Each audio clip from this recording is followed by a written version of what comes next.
好多人咧都會有染髮同埋漂頭髮嘅習慣。用咗一啲家用嘅染髮劑啦，或者唔正確嘅染髮方法咧，都會有機會導致個頭皮敏感嘅喎。今日咧，我哋有另外一個嘅個案喺度啊，佢咧就係長期染頭髮嘅。以前睇下先，咁呢個咧係200倍放大嘅，咁可以咧好清楚咁睇到咧每個毛囊同埋頭皮嘅健康狀況。其實 Kobe 咧大概1零2個月咧就會染一次頭髮噶啦。咁咧哇！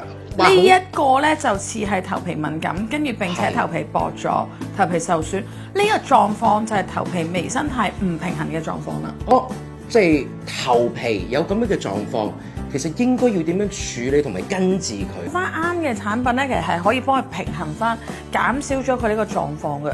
就好似咧天康髮嘅洗頭水咁樣啦，好菌同壞菌嘅比例，好菌多於壞菌，咁正正就可以平衡到個頭皮啦。而家呢個狀況，我哋去睇嘅時候，就應該係壞菌比好菌好，就唔平衡啦，係咪？你可以咁講，情況就係咁樣啦。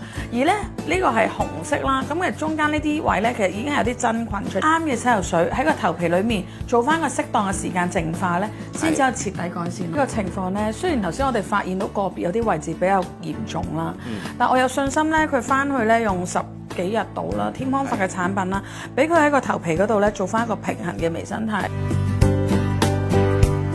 阿蘇而家睇又係點樣咧？水潤度高咗，毛囊整潔度高咗，同埋咧頭先都照咗好多位咧，都睇唔到佢再有嗰個紅啦、受損啦、真菌感染嘅頭皮範圍，咁都已經係改善咗好多，同埋嗰啲地方咧，相對嚟講，好似比上次健康咗幾多，我都睇到喎。頭皮屑少咗，你撳個低度係反光有啲滋潤度啊，即係佢有足夠嘅水分咧，鎖水能力高咗啦。咁其實都會幫到個頭皮咧會舒服咗。